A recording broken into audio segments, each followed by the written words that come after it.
Hello and welcome to Making It, the podcast about making theatre and making it as an artist. I'm your host, Temi Wilkey, and each week I'll be chatting to an emerging playwright, theatre maker or theatre company about how they make theatre, why they make theatre, and what they do to survive.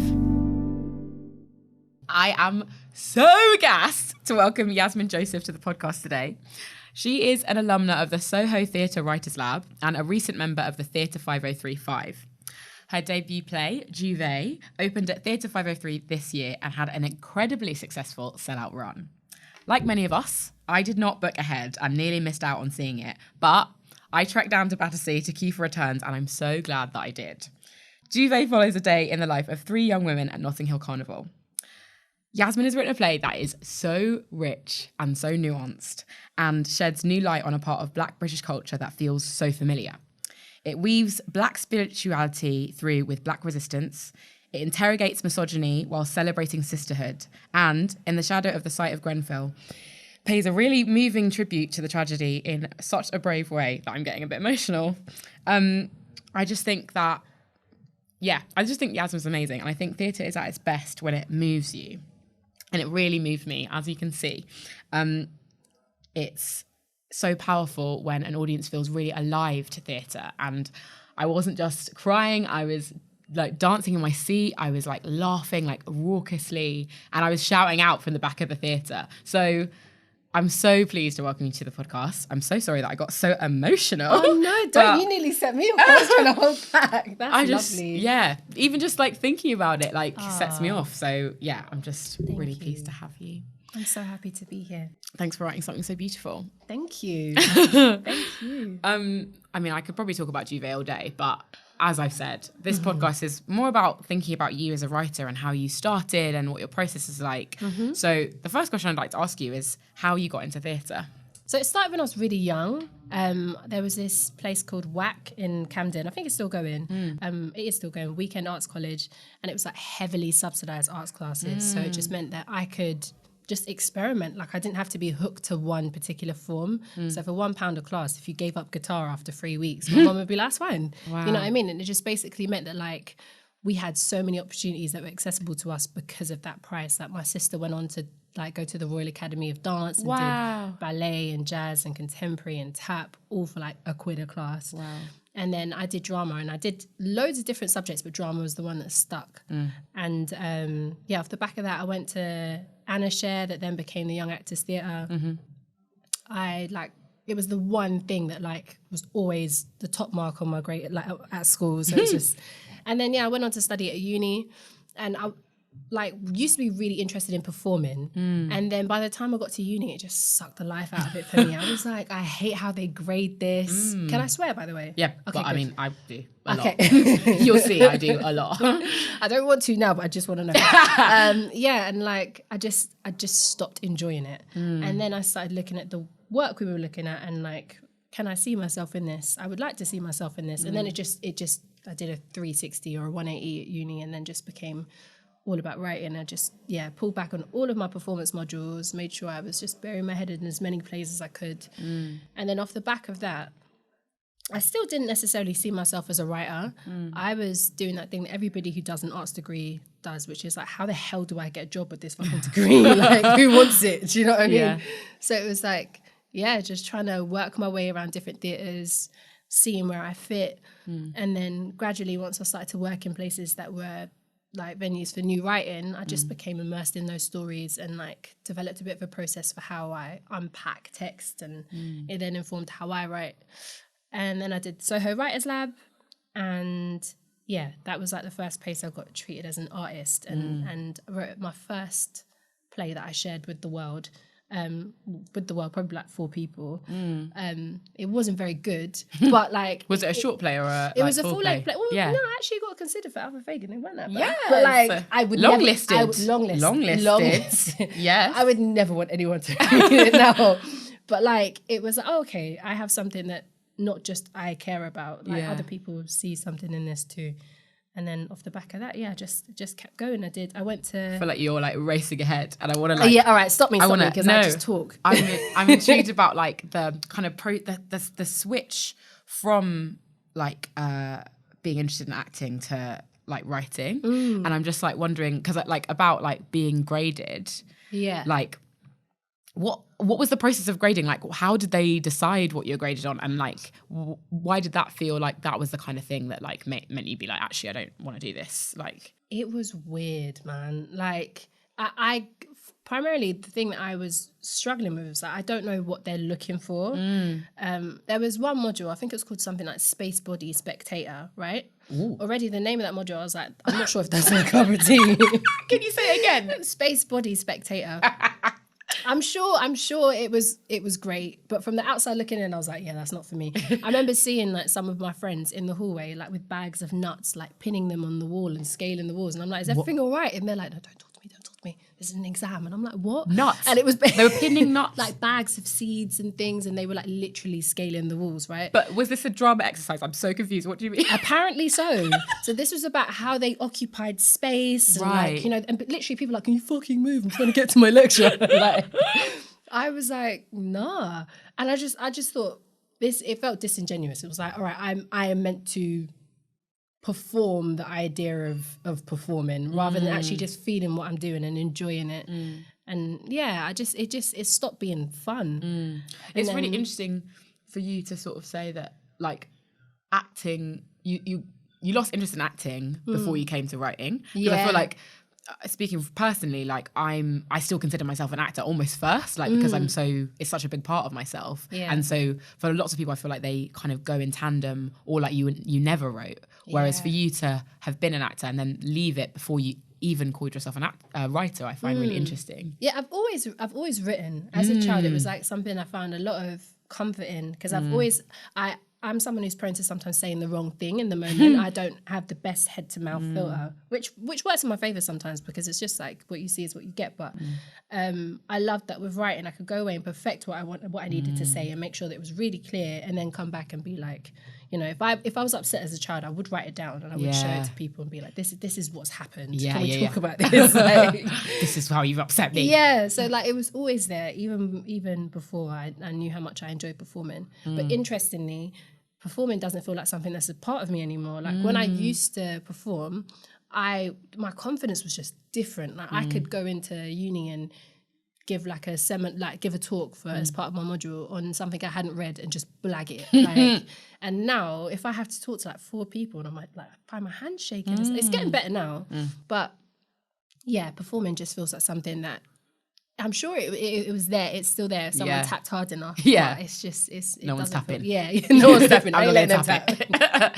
So that's interesting that you feel like you've always written. Like, what were you writing? Like, were you writing plays from the get-go? Were you like writing poetry? Like, what kind of thing were you writing? Poems. I was writing poems. I remember my first poem.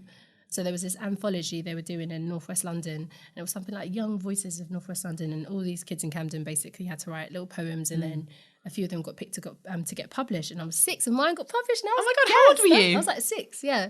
And you were 6 years old? I can't find the book, but I saw that they're selling it. I think they're still selling it somewhere on Amazon. It's like it's a long wait for you to get it, but I really, really want to get it. And it was what was it called? My Seashell, and it was like it was basically about being in Dominica, where my family's from, and like listening to a seashell and hearing the sea and how amazing that is. But then, like, I'm not to just project loads onto it, but I think it was like a really interesting. It stands out to me now as a way of me processing, because it's that idea of having like 2 homes and how you reconcile with that, and like telling all your friends about like what you've done in the summer, and they're like, we went to Butlins, and I'm like, yeah, Butlins is lit, but they don't get that like I have a home somewhere else. Yeah.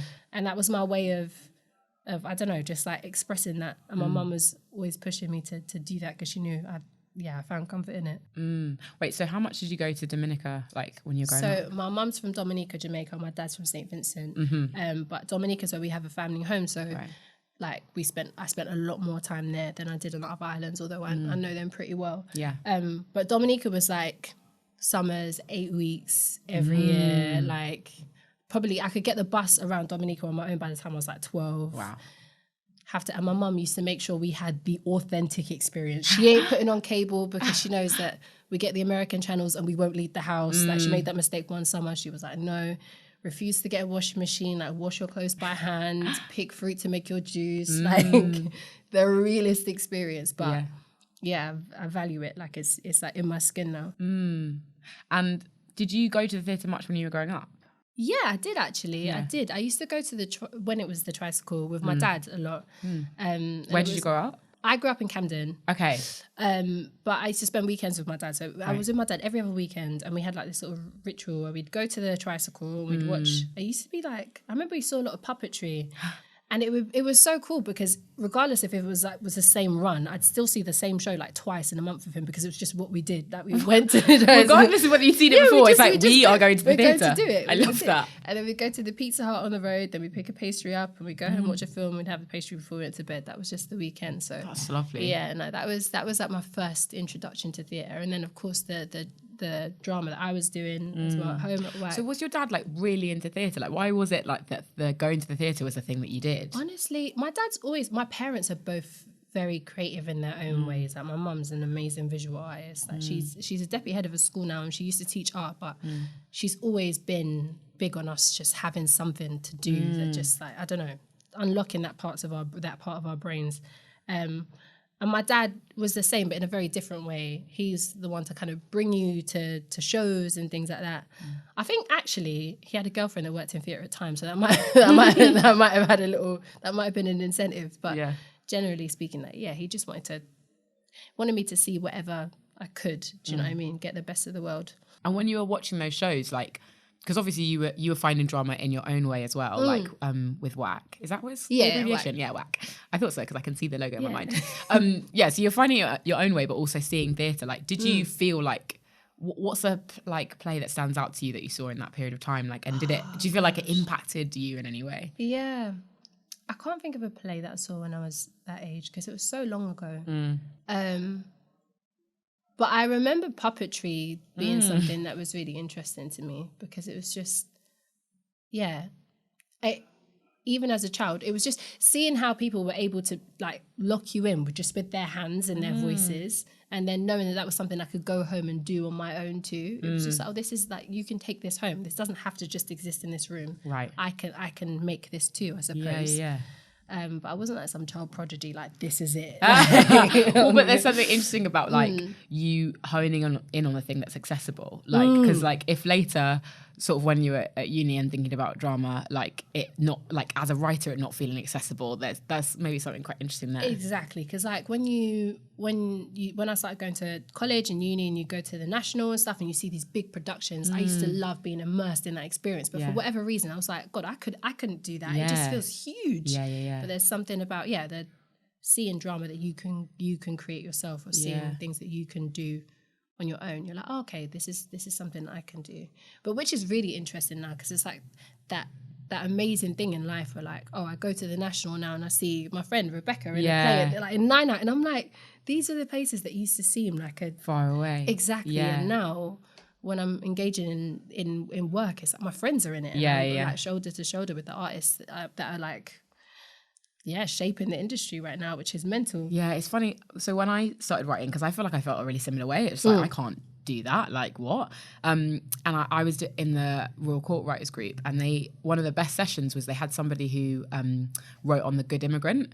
And he came in and he talked to us about how 97% of children's books or something mad like that have white characters. Like there's no like characters of colour in like children's books. So even from a young age, like you don't believe that stories can be about you. Yeah. And you know when you just like I was just sat in that room like, oh my God. Like it felt like this huge like therapy epiphany moment where it's like, that's why I've struggled to write for so long. That's why I didn't feel like I could do this. Like, and I feel like women maybe growing up in a generation where like maybe that won't feel so far away from young people.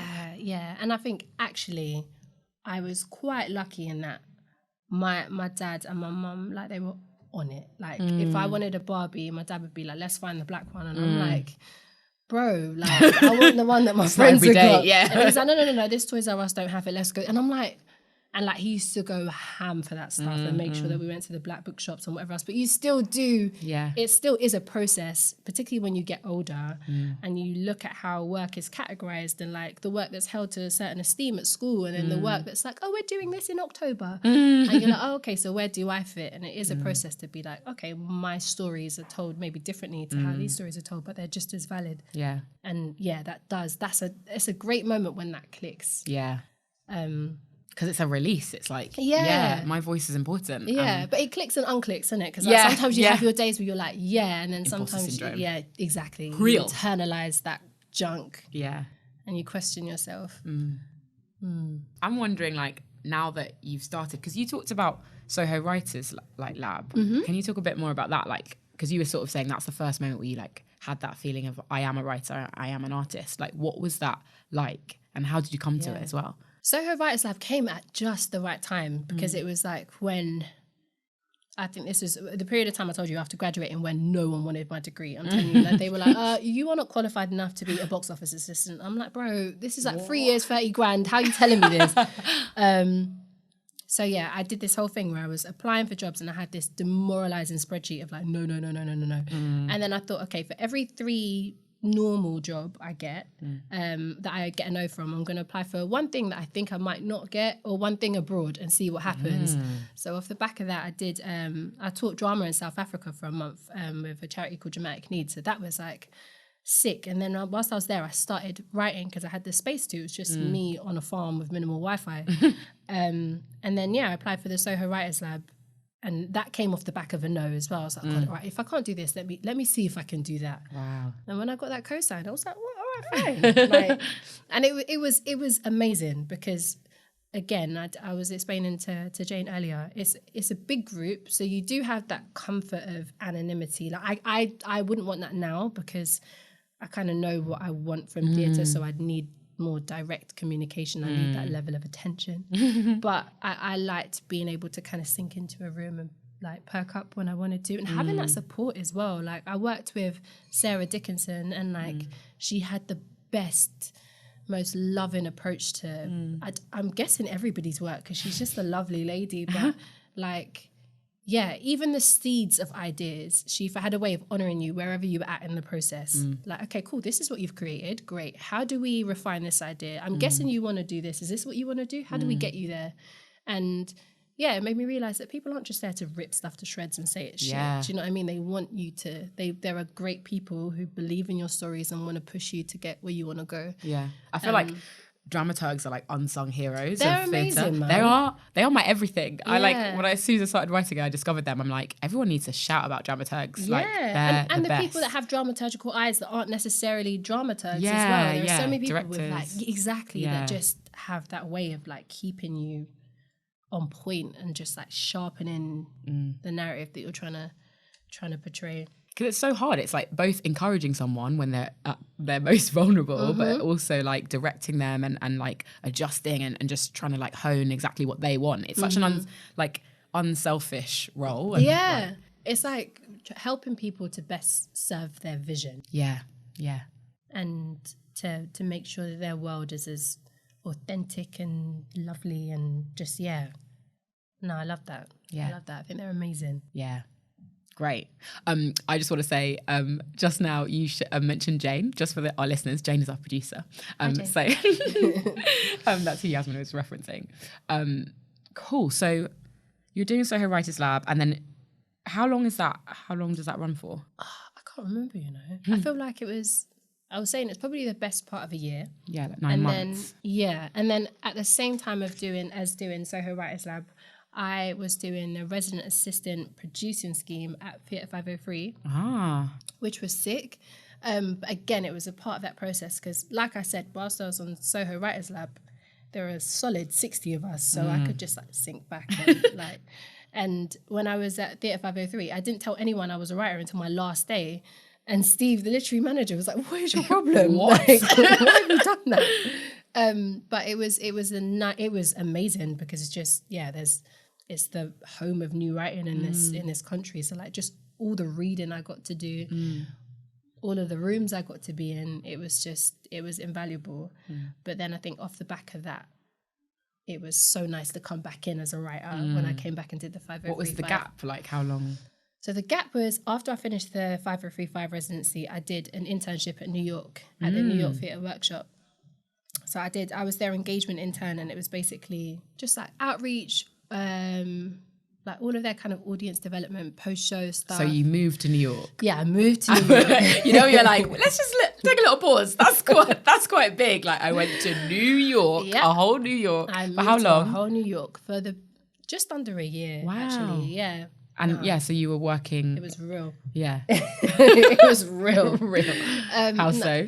Just in so many ways, in that like everyone tells you that New York is just like London. It is not just like I always London. think of it as London on crack. Literally, That's how I think of it. It's London just on braids. big and like a lot. Mad. Yeah. It's very intense. And do you know what it is? It's one of those places that it incites such visceral reactions from you. Like, it's a tough city. Yeah. And I remember when I first moved there, my aunt called me and she was like, do you know one thing about New York is it will make you grow up fast. And I was like, oh, yeah, whatever, man. I know it all.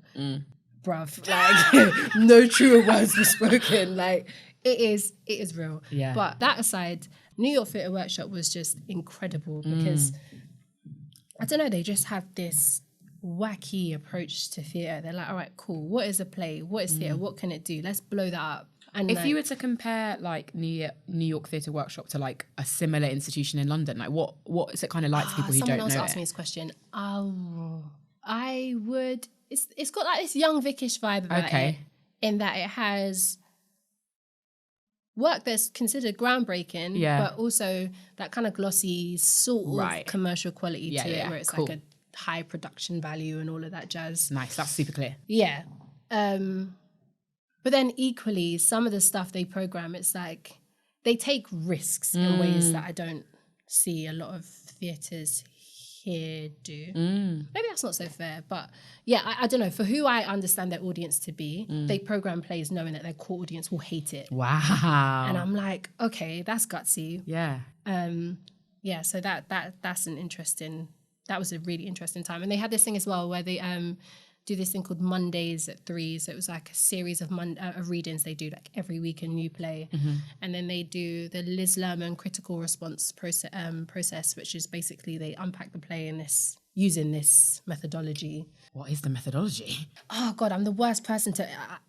So basically it's like they use 3 steps of the process. So I think Liz Lerman was a choreographer, but this is a process that can be applied to new writing. Wow. And then the first, I think basically the way it is what it's meant to do is hold the writer in a space where they can receive information and feedback on what an audience has just heard at a reading in a way that isn't just all about me, my opinion, I didn't like the end. Right. In a way that's like the writer has control over what information they receive and it's all very objective and they can take what is of value to them and leave behind what isn't. That sounds nice. It's really good. And like I try to gently, like it definitely is informed how if someone's like, well, what do you think of this, or if I have any control about how I receive notes, I try to tell them that this helps me. Right.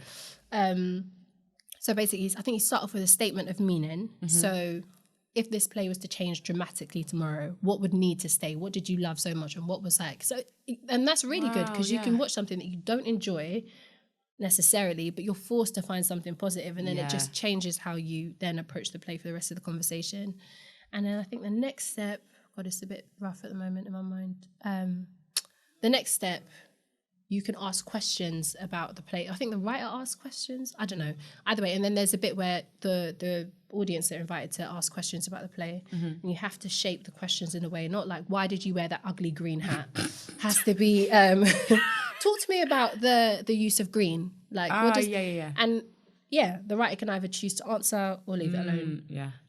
But yeah, doing that every week for the best part of a year with new work, just like got me thinking in so many different ways. It made me want to write so much. I actually didn't do much writing in New York, but as soon as I touched down, I applied for the 5035 residency. And I feel like I've been talking for years. I mean, that is what you would feel because it's a podcast, and that's the point. Okay, so with the Theatre 5035, I don't know anything about it. Can you tell us like what it's like and how long it runs, like everything? So 5035 is a writing residency at Theatre 503. They have 5 resident writers. 5035. Basically, what you have to do at the beginning of the process is like they get they have this call out where everybody can submit like I think a pitch for an idea that you want to write during your tenure there. And they get inundated by, I think they had like 500 people our cycle, probably the same amount this cycle as well. And yeah, so you give them the pitch, you give them samples of your writing. And what I really like is that they're very ideas led. Well, they like the quality of your writing. The quality of your writing is important, but they're like, okay, cool. You don't necessarily have to have had loads of plays on or lots of experience. If they like your voice and they like what you want to say in your time with them, then they'll give you the support to get where you need to go. And I was worried that I would be the least experienced writer on that, but they don't give a shit about that. They're like, cool, we like the idea of your play. So you pitch the play and then they give you development support over the course of 18 months. 18 months? That's 18 long. Which That's is great. nice. It's really 5 nice. people for 18 months 5 is people quite for 18 amazing. months. It becomes your house. Yeah. Because with what you were saying about Soho Writers Lab being great for you at the time when you kind of needed that anonymity and there being sort of loads of people. But then to go from that to 5 people and that kind of focus for 18 months, that sounds great. And you're held, in a way that I think Lisa Sperling, the artistic director, who is just an all-round legend, but she's the best woman. But like at the beginning of the process, she makes it very clear. She's like, we're here to support you, but we're not here to hold your hand. So like we're here if you want someone to sample ideas, if you want someone to critique your work, push you and like open doors for you, get you in rooms with certain people. But yeah, this isn't like coming to mummy and daddy. Do you know what I mean? And she spotted really early on that my stumbling block or my barrier was not necessarily always having the confidence to take my writing into rooms where it's going to be heard or where it's going to be performed by actors. I was really content with writing things and sharing them with people internally and getting feedback. But the moment was like, right, let's get on its feet. No, don't do that. Why would you do that? Get away from me. Which is stupid because that's what theatre is. You have to have it with an audience. So yeah, in the first week, she made me do a short play as part of their rapid write response, and then that's how I met Rebecca, who's my director for Juve, and we did a short play there, which was a proper little labour of love. Like it's one of my favourite pieces of work. So yeah. What was that about, that piece? So it was called Do You Pray? And it was with Nicole Sawyer and Michelle Greenidge, and it was basically about there's a girl, right? And she's raised by her really strict Christian gran. And like it's set in any Caribbean grandma's house. As soon as you got that's when I knew exactly what she was doing. When there was like a picture of Lady Di on the table and like the crochet thing over the table, the crochet cloth over the table. And this girl, she's a stripper, right?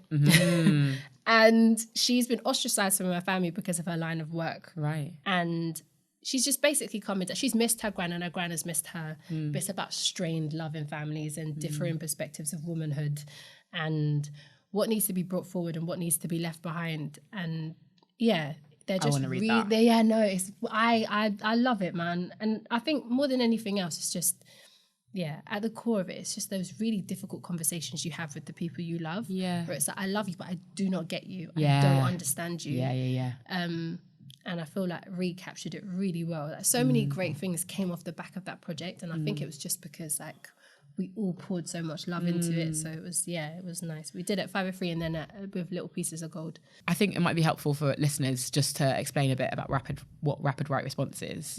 Like, because I know what it is, but some people might not know.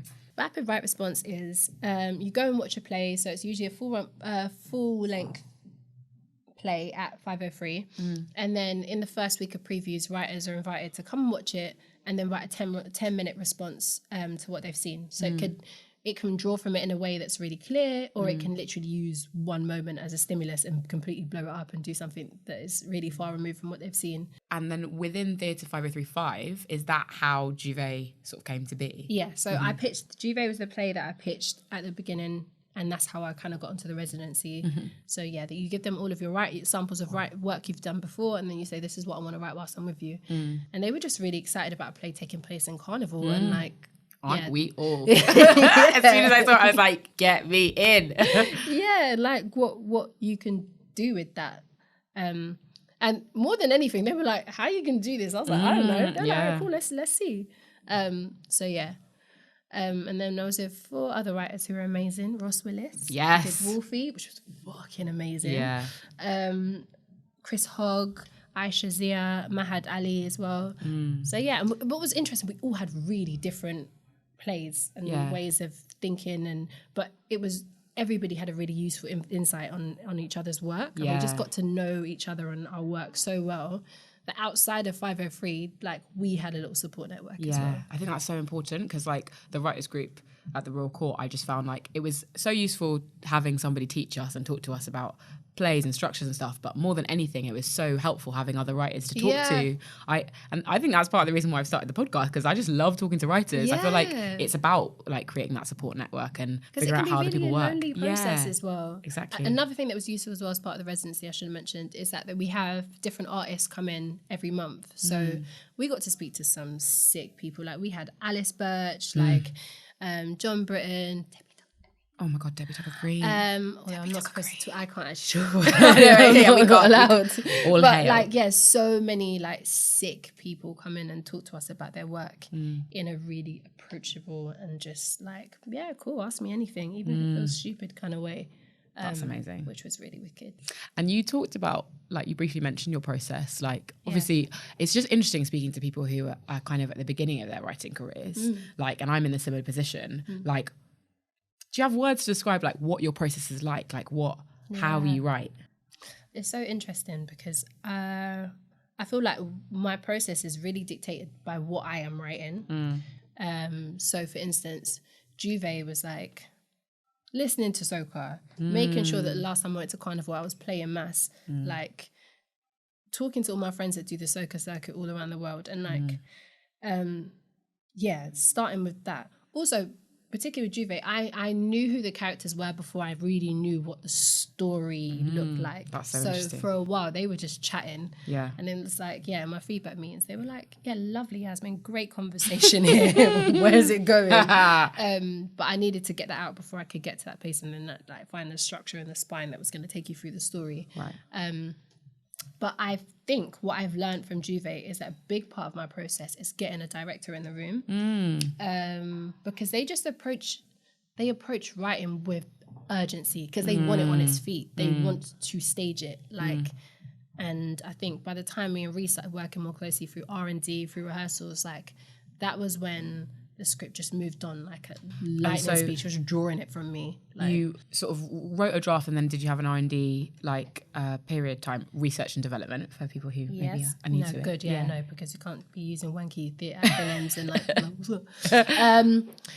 so no, we did. So yes, I did. I wrote 2 drafts.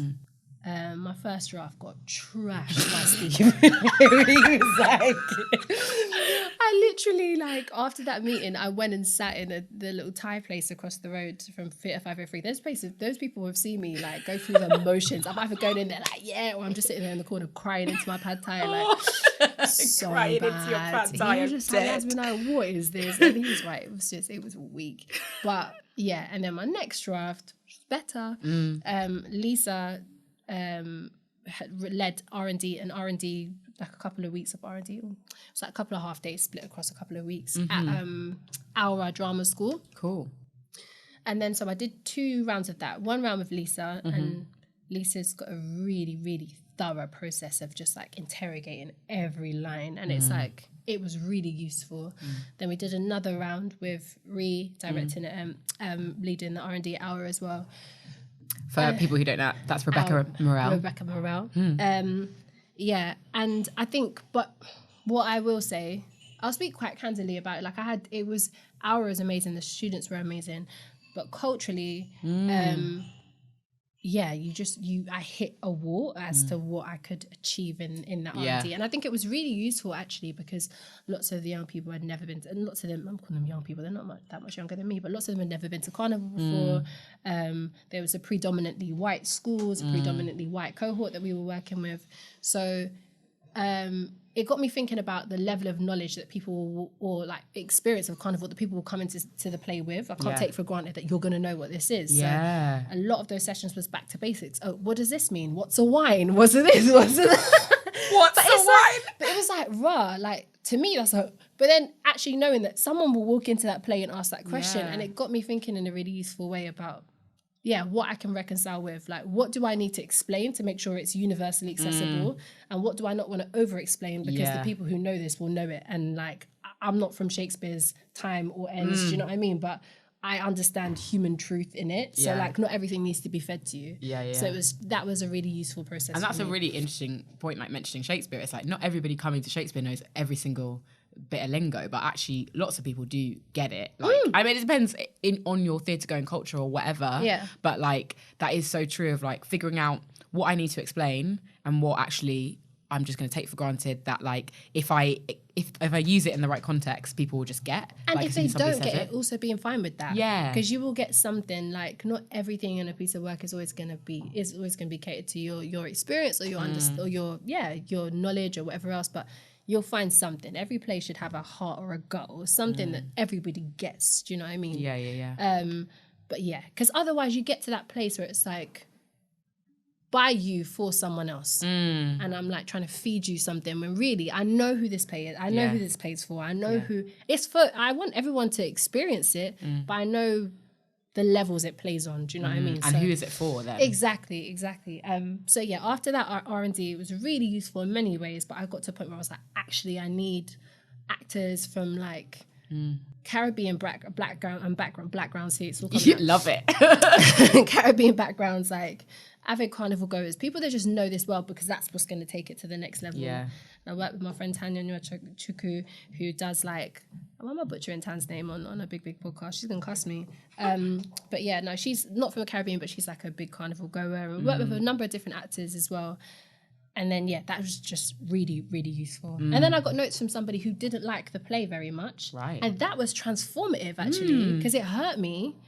But once I put that aside, I was like, I'd actually rather you tell me that than The Guardian, innit? So it's like, I don't agree with everything you've said. But So that's so interesting, like talking about actors and like directors when you're talking about your writing. I'm interested, like even going like back, like what do you write on? Like, do you write on paper? Do you write on a laptop? Like a mix of both? I found, just as the play was going up, a piece like torn out from a magazine with like what I thought was the first scene of Juve with like different names, random characters that like, and I'd written it on the bus. And I'm not very good at like catching ideas whilst I have them. So I'm always losing shit. I'm like, oh my God, that was like meant to be my masterpiece. And it's like, gone. Tissue. Like, so I'm trying to get better at carrying like notepads and whatever else. But so I have scraps. Like I try to, as something comes to me, I write things down. But ordinarily it's on my laptop. Like I like to just put it straight in there. But that can be the most awful feeling when you start and you're just on your laptop and there's nothing there. And you're like, oh.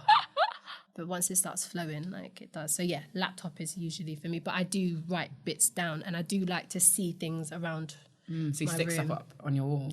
Primarily because I find it hard to write a lot, just in general. And it usually just guilts me into getting on it. So like I wake up and I'm like, there's a post-it like, fucking right, you say you're a writer, just do it. And I mean, that's good. It doesn't say that. Okay, good. I was going to say, like, positive affirmations might be good too. It's not like I'm waking up, it's like, you're useless.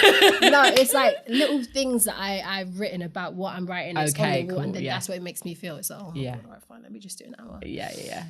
That... Also, earlier you talked about like how you listen to soca music when you're writing Juve. Like, is music also maybe a part of your process as well? It isn't. It isn't. Like, I'll listen to soca and then I'm like, actually, my brain can't always do that many things at once. Like, I'm not that person that can like play music. I think I am. Like, when I start getting into my zone, I'm like, let me light a candle, put on some music, and then I just start singing. I'm like, right, I need to turn it off. So usually I play like this binaural ambient, like, like it's almost like fucking whale noises. But it helps me focus. And then I have these little apps. I think it's called Flora, and it basically, it doesn't let you do anything on your phone. And like, you set a timer, and then if you reach the time that you've set, it grows a flower, and if you check, it kills your flower. And then it's just like, you've just killed a flower, Yasmin. I'm like, and then I don't know, that does something to me. But I have to set, I find it quite hard to focus in general. Like, I find it really difficult. And then when I get into that zone, then I don't have boundaries. Like, my process is not, I don't think my process is the healthiest. I'm really looking to refine that. I think that's also to do with just the demands of life. Like I still got my day job, which I love very much and care about, but that sometimes makes it harder because I care about my day job, so I don't want to fuck it up. I'm giving that time, writing time, and then that's interesting. I'm going to come back to the day job in a moment, but I'm interested. So like, what does a working day look like then for you? Like if it's kind of, if you're navigating against or like aside with your day job, like can you sort of get up at like 6 and write till 8 or what? I'd love to think I can. She shook her head. Like, absolutely not. Impossible. I'd love to think I could. Do you know what? I do that when I'm under a lot of pressure. And sadly, like any semblance of a process or what my process should be comes when it's like my back is against the wall. People are emailing me like, where is that shit? And it's not because I'm slack. Like I care about my work and I do work hard, but it's sometimes just really hard to fit it all in. So yeah, I'm someone that I can really burn the candle from both ends. Like there was a period of time during Juve when I had this in the run up to rehearsals, I hadn't slept for like 4 days. Like I hadn't slept for like 4 days. Actually, no sleep. Like literally maybe a series of power naps. Like, and someone was talking to me and it was like, I was like, literally they got to the end of their sentence and I was like, you what, sorry? And I was like, yeah, I need to sleep. Yeah, I'm out. This is a lot. And I can go from just, once I get productive, I actually go into these kind of productive rabbit holes where I'm just like, I need to do the play, I can't have a conversation with you, I need to write. Right. And it just, but I'm not sleeping, I'm just like almost like a mania. Yeah, it is. It's like I'm running from it. And then it's like, Yasmin, I need you to do it. And I'm like, I can't run from this anymore. And I'm just like, bleh. Wow. Okay. And so that was kind of in the run up to rehearsals, right? It's that sort of mania time. What was it like in rehearsals? Did it change? Did the play change much? Like, what was your experience as a writer in the rehearsal process? Because I am like, in January, I'm going to have one. Ooh, so it's almost call like, me, girl. Yeah, I just need to know what it's like. Do you know what?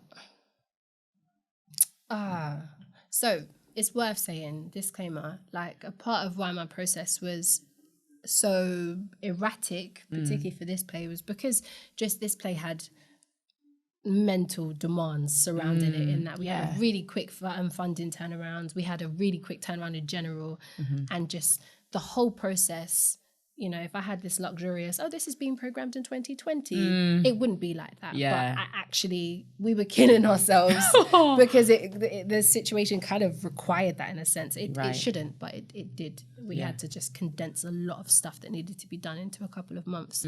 And I was quite actively involved in areas of the play that weren't just writing, which meant that, by the time we're all in a room and it's like, actually, so we'll see that draft tomorrow. And I'm like, oh, fuck, I'm the only one who can do that. I've been here in this production meeting, like, exactly, with my hand in this. Exactly.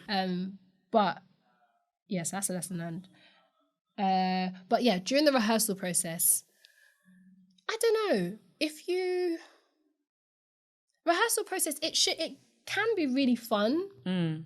It can also leave you feeling a bit exposed because by the time you get to the rehearsal process, everyone's got an opinion. Do you know what I mean? And so they should, because they've got to do it. You know what I mean? And it's not just about your vision anymore. It's about people putting their own stamp on it and their own bodies in it. Yeah, exactly. And which is why you have to be open and collaborative and sometimes like drop your ego a little bit and just like soak it. But then you also have to, I would urge any writer, particularly in their first play, like, know why you did your play, know why you made the decisions you did, and don't feel pressure to make decisions in the moment and answer people. Like you can go away and sit with things. I think like sometimes I was so conscious of like, there's a room, and I'd be like, yes. And it's like, actually, do I believe in that? Like sometimes if 6 people are saying one thing, that doesn't mean you are wrong. That doesn't mean you're wrong. It just sometimes means that there's an idea that you haven't articulated in the best way, so it can be clear enough for them to see it in the way that you do. And it's about having that conversation too.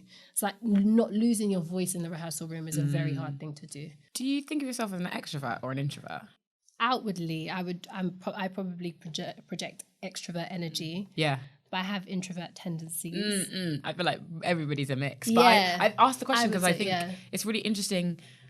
Like theatre and a rehearsal process is like kind of, as a writer, like if you're a novelist, you're all by yourself, like you can just do it all by yourself. Whereas like as a playwright, you're having to have written something by yourself and then come into this room and have to negotiate loads of, and that's hard. Yeah. And sometimes it's actually even for me harder because people see me as quite assertive and like, so they don't realize what it takes for me to sometimes assert an opinion. I still feel unsure and like, even if my energy seems like I know what I'm talking about, it still takes a lot for me to sometimes speak up in those spaces. But ultimately the thing that kept on coming back to me was, if something, win or fail, this is my play, you know what I mean? And what I don't want is for something to go up and I don't like it or it didn't work and it's because I made a concession. I'd rather be wrong and it be on me and it was my decision than me just like kind of just go with the flow and then see something and be like, oh, you know what I mean? So you have to stick to your guns, but you also have to be aware that like you have employed and gathered really talented people who know what they're talking about and that you don't know everything, do you know what I mean? So you have to, and then you reach a point as well when you actors as well, if you are working with talented, insightful actors, they're going to have questions about your characters, they're going to have questions about your character's backstory and would they do this and would they do that, and there's got to be room for that because they are embodying these actors. They are becoming them. And if they ask you questions that kind of rock the core of what you understood, it's like, well, actually, I might need to change that. Yeah. I remember actually Ree, like, she was in the rehearsal reading of The High Table and she was like, okay, so is this character a lawyer? Like, is she a lawyer? And I was like, like when you fully don't know the answer. Ree will ask you those questions that come from your Yeah, you're like, so I guess she is. Like. Yeah, those questions, Ree's questions kept me very sharp. Yeah. But again, equally, you reach a point as well where that can also be the actor's decision. You can make that decision. Sometimes these are things that the audience doesn't need to know, and it might not necessarily make sense in the version of the play I've written. Yeah. But if that creates a clearer journey for you, then take that. Maybe she did go to I don't know. Yeah, do you know what I mean? Maybe she did have toast on the 5th of May. Like, you know, people can be really specific. But then you do I reached a point in the process where actually I needed to put a lid on it. And that's not because I didn't welcome anybody's opinions or anything. It was just because we had a 3-week rehearsal period, which is just like, that's nothing. Yeah. And actually, we could talk all day, but this is the play. There's so many versions of the play. There's the 4-week rehearsal version of the play, and there's and then there comes a point where we need to just see what the play is and find that and refine it.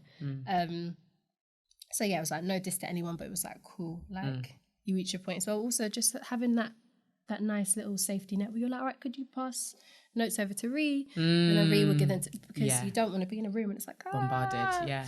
And so when it came to the performance like element, like when it started being performed, like what was that like for you as a writer? That was so bittersweet because no, it was sweet. But it was hard because we had a very tricky rehearsal process, due to circumstances way beyond our control. Like illness. Just stuff happening. Like we had 2 amazing lead actors who had to pull out. Both leads before I don't know if I should have said that, but it's fine. Anyway, it's not a secret. No, before a week before opening. So we employed 2 bloody Trojans. Like when I tell you, like, I want a statue erected of these, all 3 of them as well, because Anise, she's an incredible actor. Yeah. But like as a person, like I don't know, just looking at my creative, thinking about it just makes me because they just held us down in the realest way. Like people, when it was like, are we even gonna have a play at this point? Like people were there because they cared about the play and they were like, right, this is gonna happen. That's amazing. Like Lisa dragged us over the finish line. Like she was with us in that rehearsal room and it was all spiraling.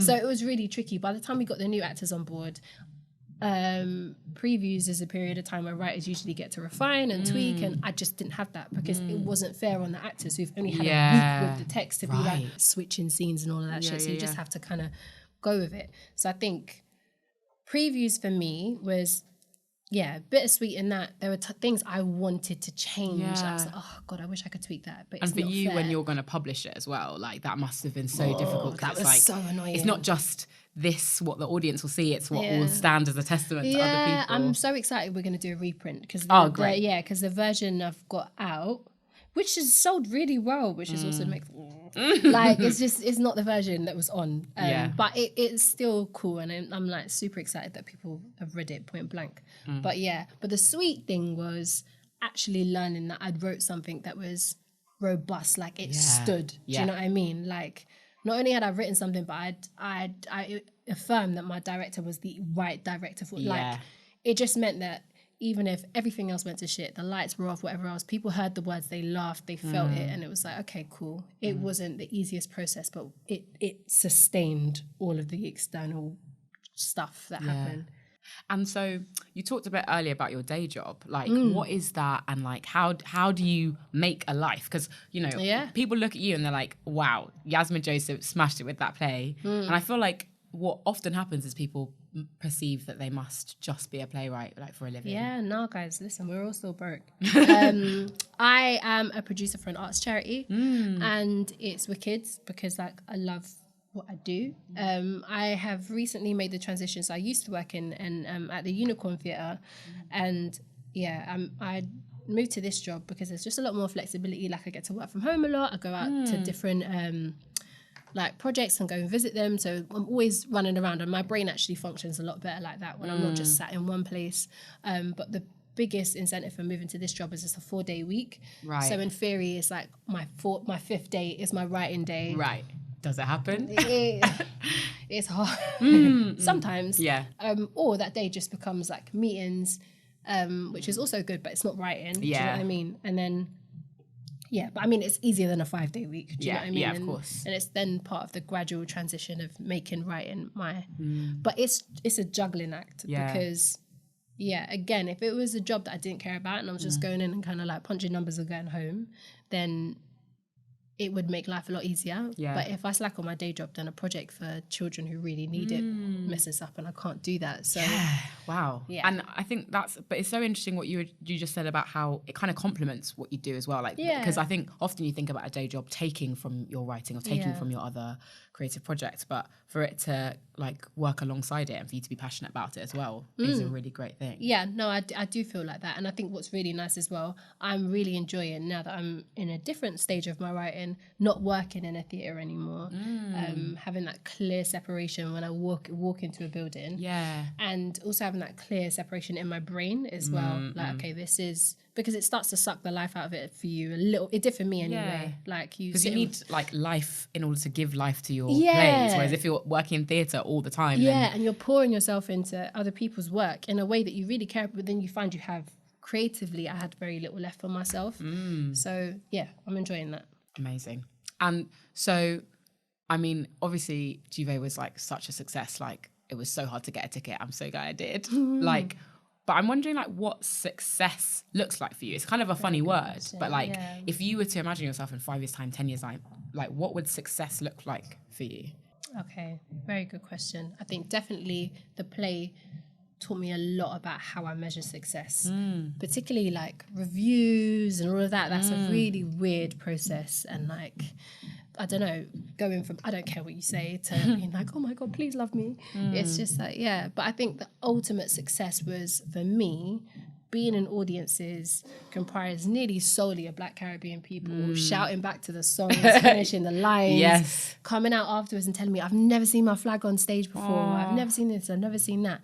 That was success. Like, I made a lot of people happy or feel seen. And like, I think for me, success in the next 5 years would be making money from what I'm doing, living more comfortably than I'm living now, but being able to do that, telling stories that I actually give a shit about, and that other people care about, and sharp, funny, human ways of digesting this absolutely mental world that we're living in. Like, I'm really, really keen to make sure that my work has a legacy that's bigger than me, and that if the powers that be, God forbid, decide they want to stop Carnival and put it in a dome or under like a big gazebo in the next 5 years, they'll be able to look at my play and be like, oh, that happened. This is what it was like in 2017. Do you know what I mean?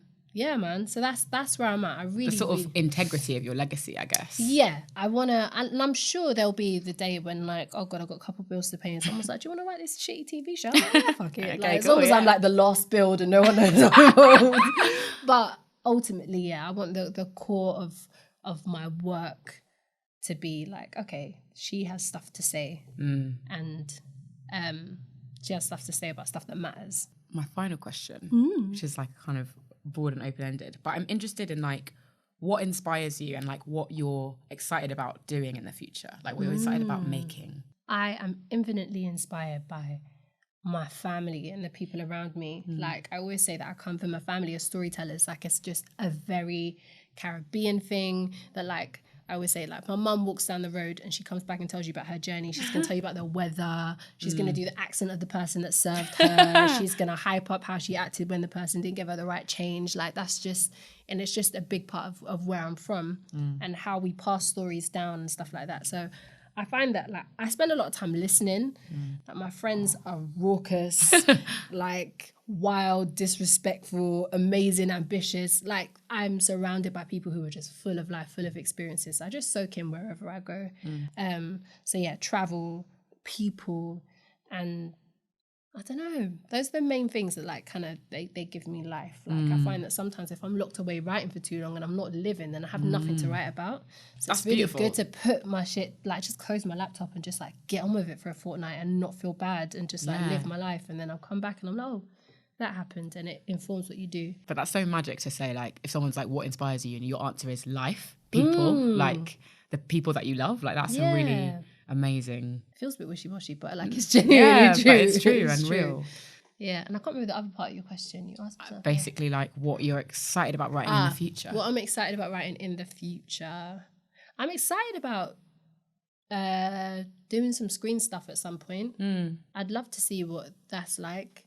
But I think ultimately, the core of what I want to do right now is just like theatre, man. Like something about how we all gather in that space, like having been able to, in a really noisy world, retain everybody's attention for just an hour and make them think about something in different ways, even if they all walk out and hate it. It's like that shared human experience. I'm just excited about what we can do with that in a world that's becoming like more and more fragmented. Yeah, and disconnected. And telling stories, like investigating the notion of like British stories. Like what is a British story? Who gets to tell them? What even is Britain come October 31st? Right. Do you know what I mean? Because like Duvet is a very Caribbean story, but it's also specifically about Black British Caribbean women and Notting Hill Carnival, like the legacy of Carnival around the world, but like what it means to occupy those streets in that way every year. So yeah, those are the stories that are like in my chest at the moment, but I'm sure it will change. I cannot wait to see them. Thank you, and I can't wait to see your play. Oh, thank you. It's going to be amazing. Thank you. Thank you so much for joining me. Thank you You've so been much for having me. Thank you.